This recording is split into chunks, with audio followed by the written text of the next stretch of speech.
So today we're going to use our trig functions to find side lengths and angle measures. So when you're using trig to find side lengths, what's going to happen is you're not going to have 2 out of the 3 sides like you normally do. And when we have 2 out of the 3 sides, we use the Pythagorean theorem. However, on problems like this where you only have one measure and you're looking for another, you can set up your sine, cosine, and tangent ratio and actually use a proportion to solve for x. So if you'll look at this one, you see that we have 64 degrees. That needs to be the first thing that you do. Identify the angle that you are given. Then you have to figure out if you need to use sine, cosine, or tangent. So, do you have the hypotenuse? Are you looking for the hypotenuse? Well, look right there. That's the hypotenuse, isn't it? So when you're given the hypotenuse, or if you're looking for the hypotenuse, you're going to use sine or cosine. That's it. So after that, we need to see if the other side is opposite or adjacent, and that'll let us know if we're using sine or cosine. So with our 64 degrees, x is directly opposite of 64 degrees. So if you have the opposite and the hypotenuse, you're going to use sine. So the sine of theta, which is 64 degrees, is equal to the opposite measure, which is x, over the hypotenuse, which is 25. To solve for x, we need to get rid of the 25. To do that, we're going to multiply both sides by 25. These two will cross cancel, giving us x.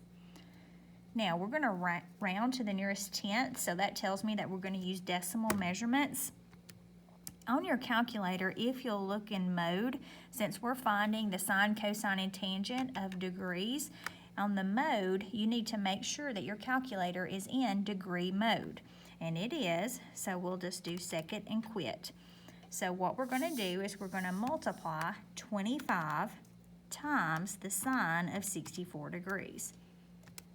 Go out one decimal place, and the 6 will round the 4 up to a 5. So you'll get 22 and 5/10 as the length of side x.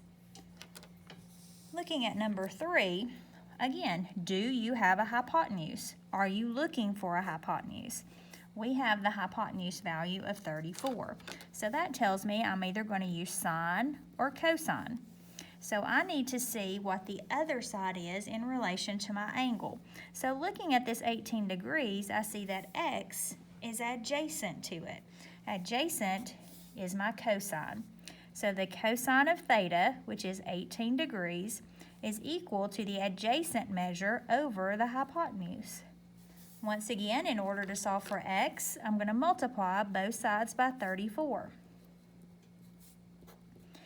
These two will cancel out, giving me x is approximately, okay, let's go to our calculator once again, and we'll do 34 times the cosine of 18 degrees. If you'll look, the 3 will not round the 3 up, so we'll have 32 and 3/10 as the length of side x. Let's look at number 5. Do we have a hypotenuse? No, but it's what we're looking for. So we're going to use sine or cosine again. So let's see what we've got here. 63 degrees, 27 is opposite of 63 degrees. So that means I'm going to use the sine again. So the sine of theta, which is 63 degrees, is equal to the opposite side over the hypotenuse. Now this time, solve by getting x out of the denominator first. And so we'll have x times the sine of 63 degrees equals 27. Then solve for x by dividing both sides by the sine of 63 degrees. After you've done these for a few times, you'll always realize you're going to take whatever the numerator is, 27, and you'll divide it by that sine, cosine, or tangent value right there. So instead of multiplication this time, we can do alpha x, and we'll have 27 over the sine of 63 degrees. You go out one decimal place, and you'll get 30 and 3/10. So you need to do 2, 4, and 6. All right, so finding angle measures using sine, cosine, and tangent requires us to use an inverse function. So if we know that the sine of theta is equal to x, to find theta, we need to do the inverse, which means we'll do the sine to the -1 of whatever those sine values are. Or to find theta from cosine, we'll do the inverse cosine value of whatever the cosine is. To find x, the angle theta here, we'll do inverse tangent of whatever the tangent value is. And the inverse functions are found right above sine, cosine, and tangent. So if you hit the second button and sine, that's your inverse. If you hit second and cosine, there's your inverse. Second and tangent, there's your inverse. So the inverse takes you from the sine, cosine, and tangent back to the angle measure. So if you look at number 7, we're wanting to find the missing angle to the nearest tenth again. So here's theta. Do you have the hypotenuse? No. Only thing you're going to be able to use is tangent. Nothing else, just tangent. Because tangent is opposite over adjacent.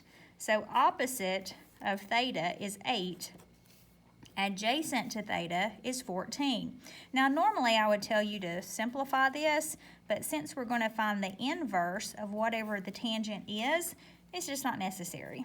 So we're going to find the inverse, and that'll take us from the tangent, 8/14, back to the angle theta that we're looking for. So second tangent, and then do a fraction and put 8/14 in there. Okay, now go out 1 decimal place and you'll get 29 7/10 degrees. So theta is equal to 29 7/10 degrees. Since you're finding an angle measure, put the degree symbol on the side. Number 8, do you have a hypotenuse? Yes, so that means you're going to use sine or cosine. So with theta being right here, we need to figure out if we're using opposite or adjacent. We're using adjacent, so that screams cosine. So the cosine of theta is equal to the adjacent over the hypotenuse.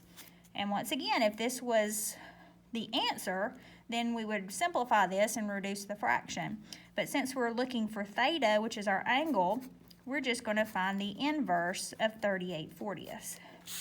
So let's do second cosine, and we'll do our fraction, 38/40. And we'll get 18.2 degrees. So theta is equal to 18 2/10 degrees.